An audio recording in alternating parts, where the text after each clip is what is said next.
We have been trained so well. This is great.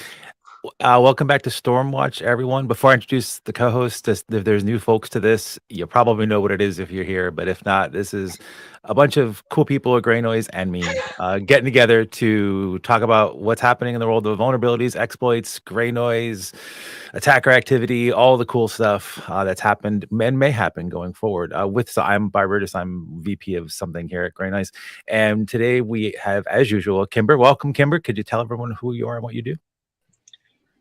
Hey everybody, I am Kimber. I am a product manager at Grey Noise, and I am DEF CON hungover today. So that means I should talk very loudly to you, right? I won't do that. Kimber is also an honorary member of Grey Noise Labs. Kimber used to be a member of the research team and is an extremely capable and talented human. Someone who is not extremely talented and capable is Glenn. Glenn, could you let folks know who you are and what you do at Grey Noise? I can't help it. Sorry. That is just not true. Yeah, Glenn Thorpe. I am the director of security research and detection engineering, which is always a mouthful for me to get that in the right order. But yeah, Kimber and I are back from Vegas, back from Black Hat, DEF CON, B-Sides, LobbyCon, all of the cons. And we're a little slower than normal today, so you'll have to forgive our thoughts. But we got to meet a lot of you, which was so cool. With you being the people who are watching. Yeah, so I'm actually going to just put a little frame in the background of this one for everyone. So that's the dateline. And so I want to know what you guys like. So I know what you did last week, at least in the summer. And just for everyone out there, why this is up there, because like I like to include tangential pop culture things. There was a book, a young adult fiction book that was about as bad as the movie that was based on it was. So I just want people to see that it actually did come from something real. It wasn't just a movie that was bad. It was the book that was bad too. But so I know what you did last summer. No one else does, or maybe the people that met you did. So what all did you two do last week? Kimber, do you want to go first? I am absolutely blown away by just being able to walk on that Black Hat floor of all of the vendors. And if you've never been to Black Hat before, it's just like the vendor hall is an absolute spectacle. It is cybersecurity buzzword Disneyland, and like the amount of people who are there and then just the amount of marketing effort that gets put into these booths is insane. And like Grey Noise, we didn't do the one this year because, you know, we didn't need to, because I walked on that floor wearing my Grey Noise shirt and people were just like, Grey Noise. We are so far above the booth thing. We are like leagues and just like towering above booths. Who needs a booth when you're Grey Noise? Dude, and the swag game this year in the booths, you can tell that it's just shirts. That's an important part of Black Hat. Is normally the swag, and it was just shirts. I don't know, but Noise Fest was a great time. Just thank you to everybody who's there, and yeah, that was great. Glenn? Yeah, so the Black Hat vendor floor, still processing all of that. It was, I don't even know how many square feet that is, but it was a lot. It was like a Walmart of vendors. And I'm trying to think if there was even any theme to what we saw on the floor this year. And I think the theme was just AI. I had two that kind of kept, or three actually, that kept floating up. And this is very like not database, just like what kept sticking in my head, which was it felt like there was, of course, AI.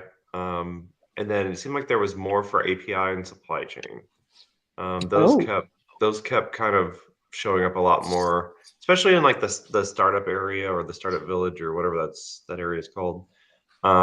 So felt like a little bit more attention on that, at least at Black Hat proper. Over at DEF CON, the AI village, which is in its 5th year, was pretty popular this year. A lot of buzz, a lot of attention, not surprisingly. The voter village usually has a lot of attention. The crowds weren't really there this year, but they'll be there next year because people's attention span is short, and it will be election season, so they'll be probably right back over there next year. But it was kind of interesting. And then what I do want to give a shout out to the Policy Village, which is kind of a newer thing at DEF CON. Harley Geiger's a big part of that. But last year there was a good amount of interest in that area. This year there was a lot of interest, and I always saw the room was packed.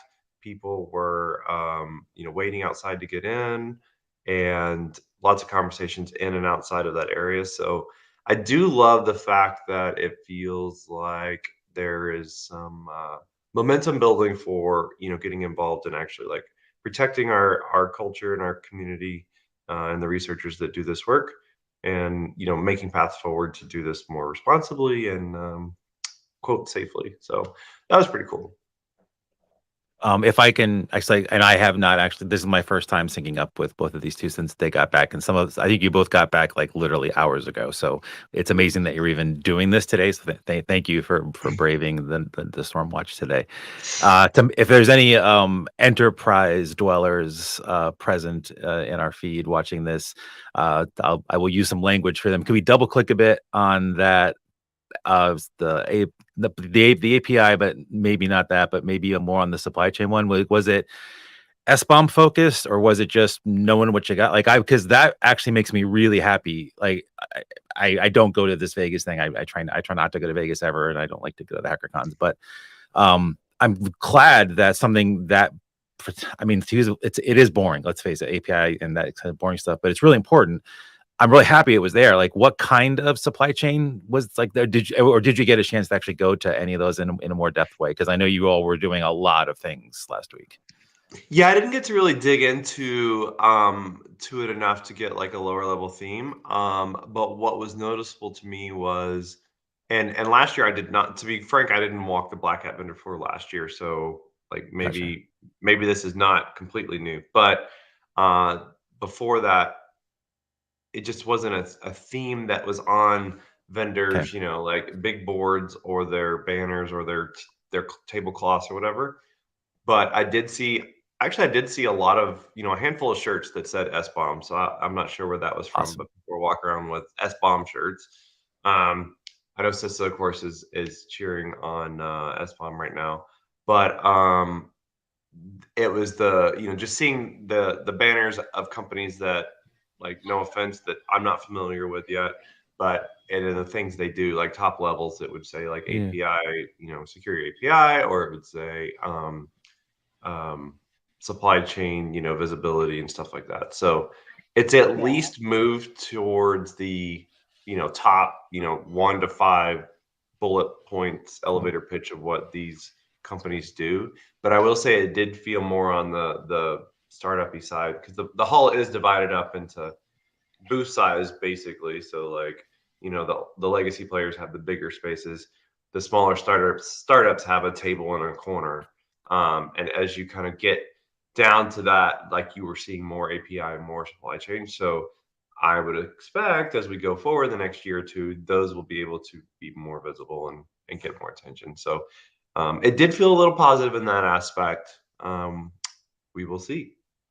Yeah, I mean, a big reason why I care about that, beyond making things safe and actually being able to use hospitals and things like that, is just that, like, if people do a good job with this, at some point you put us out of business, because if you don't deploy vulnerable things because you have full visibility into the supply chain, that's great. Like, all the places that make money off of attackers doing bad things all the time everywhere have to go away. Now that's probably in 20 years I'm retired, and like, you two have to find new jobs, but that's okay for that. One of Yeah, go ahead. one of the things that I got reminded of while Ben was talking about that, I had a few very interesting conversations about the state of healthcare security, and like, this could totally be like the people that I'm surrounding myself with and that influence. But a lot of talking about how to protect hospitals from ransomware, a lot of talking about like the concept of implementing more canaries so that those ransomware attacks can maybe be thwarted faster. A lot of stuff in that realm. So That's really cool.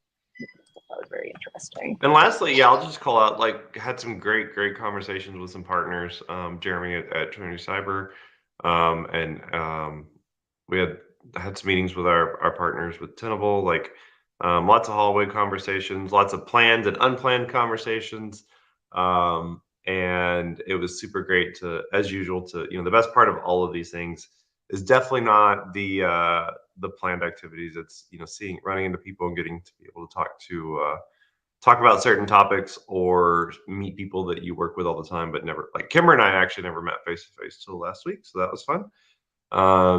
And so, it was great, and like I said, got to meet some of our partners, got to meet some of our agency partners, and I expect we'll have a lot more to come out of this, but we all have to take it back to our respective teams and digest it a bit and see what we can do. But before we dig into the CTF a little bit, just I need to know this because I haven't heard from him yet. Did y'all kill Remy? Is Remy alive? Is Remy safe? Remy had a sub vacation off of, so he left DEF CON alive. Okay, that's all I want. I just want to make sure Remy had some rough times getting there, so I just want to make sure he gets back from there really safely. That's cool. Oh yeah, and the So Noise Fest, yeah, the Noise I'll, Fest I'll was go back. Thursday night.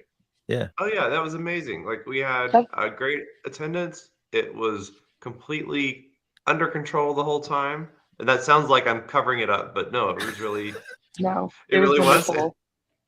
Um, it was, it felt very like people were happy. People were visiting with each other, meeting new people. We had all the different types of fast food there. We The did. music was chill. The drinks were good. The venue was Most good. importantly, we shaved Andrew Morris's head for charity. There was a And fierce battle for the winner of whoever bid the most wow. got to do it. I for did see charity. the For yeah charity. I saw some of the in progress pictures of that. I can't wait to see the end result of that Yeah. tomorrow. It's gonna be So fun. wonderful.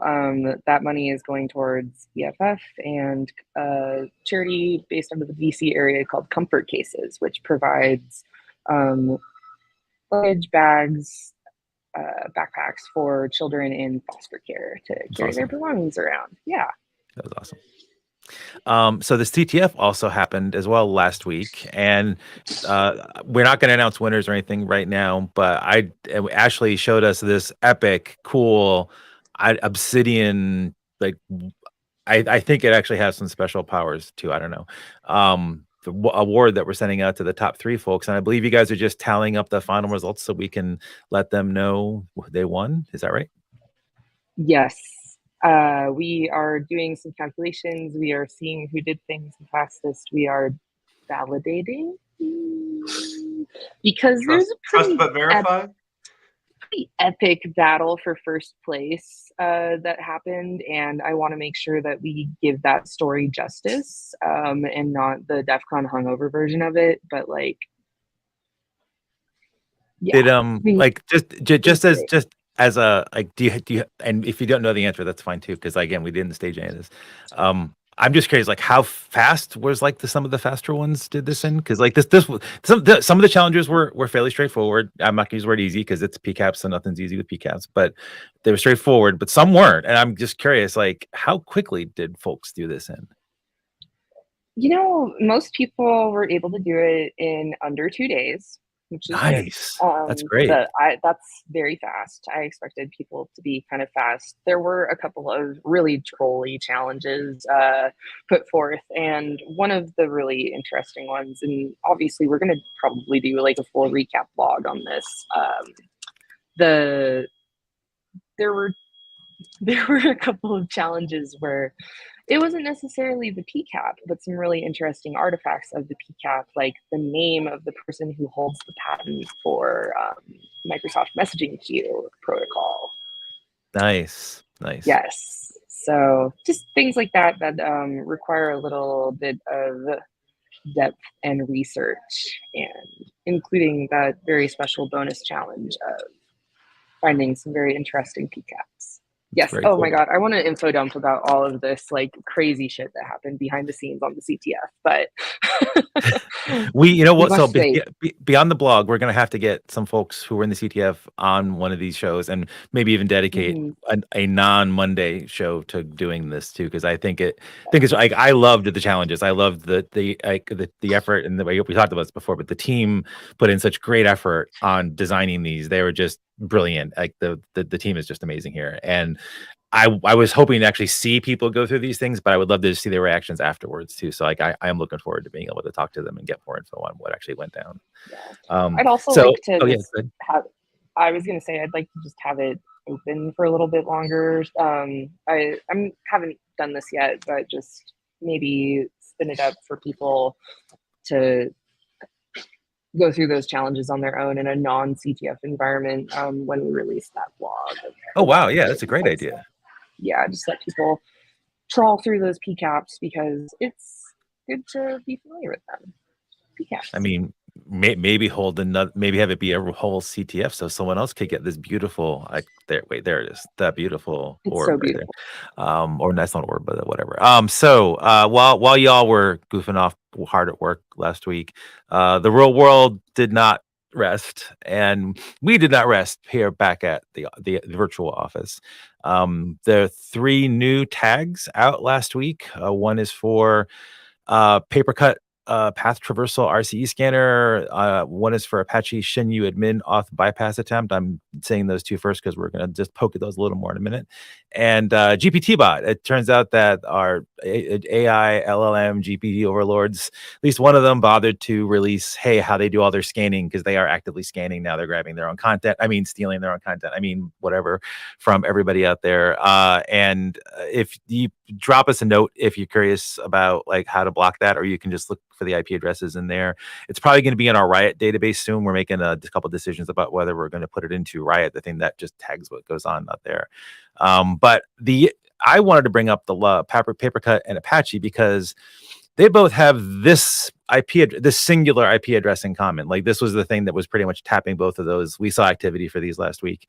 And this IP address, as you can see, hasn't been doing a whole lot until these 2 came out. So I just found this really interesting. We've seen this one. I think we've seen this back in 2020 and a bit every so often, but not a lot. It's a Yemen ISP. Nothing bad about that. It's just someone either took over a residential router or you built up some infrastructure. This is our IP timeline view. It's one of the cooler views. Like we have lots of cool views. One of the core ones because you get to see frequency and things like that, and all the stuff we're actually doing. So I just want to make folks aware that like activity is happening there. This is an interesting IP, and we have a great platform to research this kind of thing in. And I would probably block this IP address like completely. I don't think you need to have access. This should have access to your stuff at all. And then I need to do I think I said the last time around that I didn't think we were going to see anything with Metabase, because who's going to poke at Metabase? That's generally an internal tool. It's not usually exposed to in theory, you should never expose it to the internet like everything else it usually is. And I didn't think we'd see activity, and goodness knows we actually did. So I appreciate the team knocking this tag out. And I also it's great that we have visibility into this, and those are 8 bad IPs. Definitely block all those things if you actually see them. Glenn, I don't know if I asked either, but are you surprised that we're seeing Metabase activity? Because I am actually really surprised that someone's dumb enough to hit the internet from Metabase. I mean, I guess I'm not surprised, just because I'm over being surprised at what people expose on the internet that shouldn't be. So many incidents are there's like a whole like theoretical discussion on like vulnerability versus misconfiguration. Mm-hmm. Whenever the guide says do not expose and you expose it, then like where does that fault lie? Whatever. But the answer, I guess, is no. I'm not really surprised, even though I'm a little disappointed. Maybe is a better way of putting it. Not in the people looking for it, in the people that are responding to the attempts. Gotcha. But Yeah. the IPs that are responding to the attempts. Yeah. I don't know. But I just want to do a mea culpa because I just thought this wouldn't be worth hitting, and it actually was. The other 2 things I wanted to point out from just activity of the past week and ongoing, just to reiterate some messaging we say kind of regularly in the blogs and also sometimes here. Both the Joomla credential, which is a really 2023 vulnerability, it's getting regular pokes on the internet. Joomla is everywhere. It's not as everywhere as WordPress is, but it's everywhere. And it's valuable because people get access to boxes and sometimes information as well too because of it. I'm pointing this one out and this other one out, which is the HTTP put uploader. This is arbitrary put uploads into web servers, and usually with the express purpose of not actually destroying anything on the server, but being able to have retrieve that content somewhere else, usually like in a C2 fashion. These regular activity, these things occur all the time. If you were to go even more, like I can, Glenn can, Kimber can, you can't because you don't have access to our data unless you buy all of our data. I can go back in history and just go back and see this regularly happening out there. And this is just a kind of a casual, I don't want to say warning message, but just in infomercial on like as we all do things and as we look for all the big shiny new things that are happening out there. These ones that attack stuff that's pervasive, like Joomla's pervasive, and HTTP put is enabled on way too many web servers that are out there. And sometimes you don't even realize it is. The reality is like this is happening all the time behind the scenes, and both of these look like they're human. If you go back in time, not just for the 30 days, but even longer, this pattern is not really a pattern. Like there's no normal like inventory type scan or just like a bot that's automated to do certain things. These are humans looking for things for reasons. And it's just important to know that there are humans controlling a lot of these things out there. And they're doing a lot of the normal stuff as you're all focused or as we're all focused on the shiny new cool stuff. Just any thoughts on this human pattern or even anything else on Metabase? I feel bad asking you anything because you both just want to go to sleep. I understand. You're asking a lot with these thoughts here, Bob. No, I think it's like one of these algorithms that we can keep making better and better is to detect these human patterns, right? It's that early, what's the trend word? The early detection and response. So how do we get better at this? This is a gray noise problem. It's like, how do I see these human patterns faster?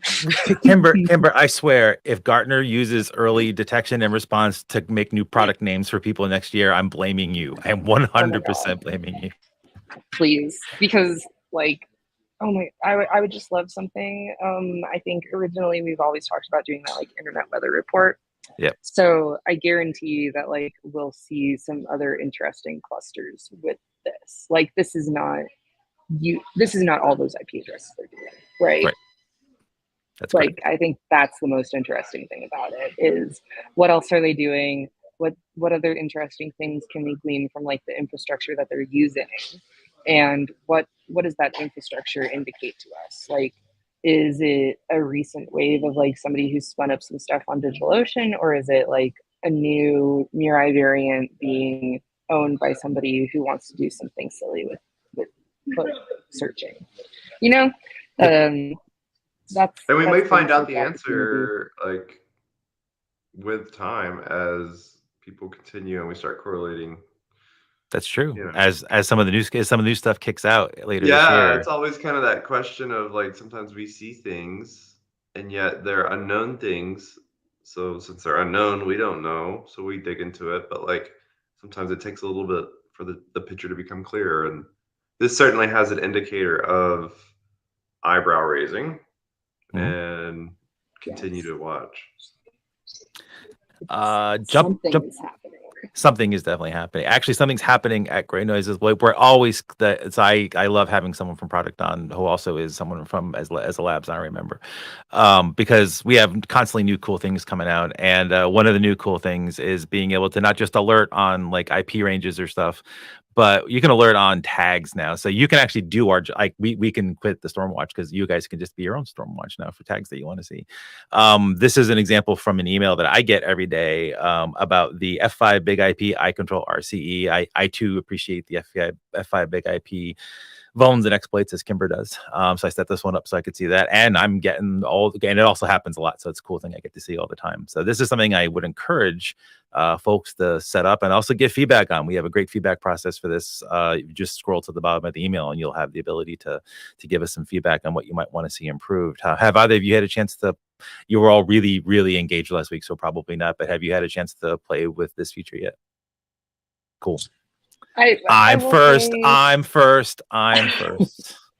Way to go, Bob. You technically could do this before. It just wasn't as apparent. So I did have a really ridiculous alert running. You can create an alert with any GNQL search, that is true. but like it's a little tricky to do so, but so this is a I'm really glad we surfaced this because it's one of the things that like I want personally is like I want to know when IPs start hitting one of our new tags that we publish. So Yeah, it is. I mean, it's one thing to say like you could do that really powerful thing that you just said, but the reality is like figuring that out. And I hate listening searches, syntax. I just it whatever. It's fine, but like making folks use that to be the thing is just terrible. So the fact that we made it this dirt simple, and I mean it, like this is dirt simple to use because I was able to use it. This is just great. So I keep doing this. The more we can make it more usable for folks, the better it is. Kev, the sister folks keep making me do work. I might just have to print out a bunch of these or generate a bunch of these so I don't have to screen cap it every time. But it's been 5 days. They gave us Friday off. Yay! Thanks for that, Sissa. One of them is this Zixel, whatever garbage router worm. I have a little party animation there because his sister's a bit late to the party on this one. We've had a tag for this for a couple of years. This has actually been around since 2019, even though it's got a 2017 CVE on it. And just wanted to make sure folks knew that we've had coverage for this since before CISA even cared about it.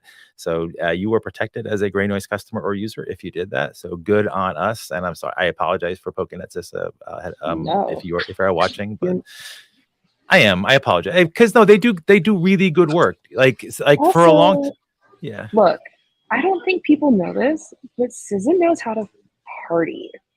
Oh really? Yeah. I don't know if they want me spreading that information, but the SZA Well, folks, wonderful people to have at a party. Really I enjoyed mean, it. you aren't telling names, so it's fine to say that. You I know. mean, there are a Well, lot of people what work at CISA. Like it could be a lot of people you're and talking about right now. So what Kimber means by that is you really get to nerd out. Yeah. Like I think our definitions of party may all be different Yeah. here. So let's be Let's clear. be specific here. Yeah, we're talking about like really nerding out on some like hard problems and discussions and getting into the weeds. Yeah. SZA people absolutely not doesn't mean afraid to drinking till your discuss. livers break. Yeah, it absolutely doesn't mean No. drinking till your livers break. Totally, 100% Nerd does not mean party. that. Yeah, Not nerd sure I saw any of them have a beverage, but I did hear many Same. fascinating conversations. Yeah. Sweet. And good ideas, and also a lot of like, why don't you blank questions? And I'm like, oh, that's a good thought. How about that? Yeah. Nice. Yeah. Well, we may like I don't know if they're allowed to come on shows like this, but a couple folks from there, Yeah. we all know, and I know some too that like could help with conversations around like SBOM or just vulns in general. Maybe we can coax them on. I don't know. I think we'd have to script that particular episode because it's pretty like they're from pretty significant constraints of what government employees can do. I'm so curious what got that Zixel one on their radar though, because that's a very loud vulnerability. I mean, we've got Yeah, 19,000 IPs looking for it, so I'm like, yeah, now. that's the thing. Like that's one of the big complaints that a lot of folks have, including us of CISA for this. The Kev is great. So the known exploited vulnerabilities list is great. Zero complaints about the actual existence of the list and the fact that they actually put it out there. I think it's a great service. Everyone knows I say that all the time. But the why, like the real why, it would be great. And I know sometimes they can't do that because it would be a breach of protocol, a breach of data, like information source. But I can't believe that this is that. And because like you leave us to speculate, like, oh, so did this hit some kind of critical infrastructure place that was using garbage routers? I don't know. But like, so if they don't tell us, we got to speculate, and I'll speculate like that, thinking that like the nation's grid almost went down or something like that. It wasn't that, probably, most likely, possibly. Okay, I went back to the slide. I got to let's make fun of system one more time. Cool. And then finally, we're not going to see this. I guarantee we're not. I can almost guarantee we're not going to see this in .NET and Visual Studio denial of service vulnerability. By one, it's the second one. They released two things last week. This was one of them. Thankfully, it wasn't such a bad patch Tuesday. I don't know if that was planned because it happened to come out the same week as Black at DEF CON did, but the reality is we're probably not going to see this. So we're going to cut the show a little short today, so these two can get some rest because it's Glenn. You're back like 9 hours. This is crazy, and Kimber, you need to get some rest too. You guys did a lot of work last week. Any parting thoughts? Let me get back to myself here. Any parting thoughts for everybody? Keep an eye out for, I don't know, just go through all of the Black Hat news and DEF CON news because there were a few incredibly interesting talks about. One of my favorites was from Black Hat in general was the Russian spikes in radiation talk. that was very, very interesting. I believe there's going to be a couple of reports out on that. And then there was a few interesting things dropped from DEF CON. Valid? I'm not sure what the app is called, but it was, PGP signing for social media is kind of the summation from my side. Oh my God, please don't troll me if I'm wrong about that. That was a very interesting app release from DEF CON. So just keep track of the news. It'll be a big week for it. Glenn, yeah, I mean, I don't even know what the official attendance was, but I'm guessing 40 to 50,000 people, like all together between the there's also B-sides in there. There's a lot of different like con accessories happening. So, it's a packed week. The news will be kind of coming out, over several weeks. So, whatever your industry is, whatever your interests are, make sure you have some news alerts or something, and make an effort to go find things that you're interested in, because there's so many nuggets that are buried in there that it might just be someone's blog post or something that gets indexed that might alert you to it, but don't depend on just the main news outlets. If there's something that you really care about, or something that your field is really heavily invested in, like you're going to want to go make sure that you try to seek out that information. Don't rely on it to just come to you, because there's literally just too much coming out of that week for any one agency or whatever to keep up and report on it. Also, it's going to take some effort on everyone's behalf, but lots of good stuff. It's always a good time. It's always nice to have, just it's kind of a renewed sense of like why we're doing this, why we do what we do every day, and how many actual good people are out there trying to work together across competitor lines and do the right thing. And speaking of good people working out there together, just shout out to our Overwatch Ashley for being back and being far more competent than I will ever be at orchestrating the Stormwatch. So appreciate you, Ashley. Thanks. And everyone, catch you on the next Stormwatch. Cheers.